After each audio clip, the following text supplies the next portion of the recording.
We're just hours away from tomorrow's highly anticipated testimony in Washington. For the first time, former special counsel Robert Mueller will answer questions about his investigation of Russian interference in the 2016 election. Both sides of the aisle are ready.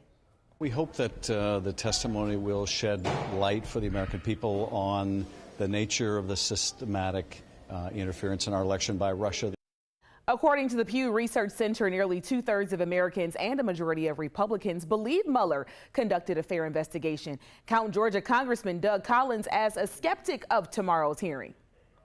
Pressure is on the Democrats here to make the case that they've not been wasting taxpayer dollars all this time.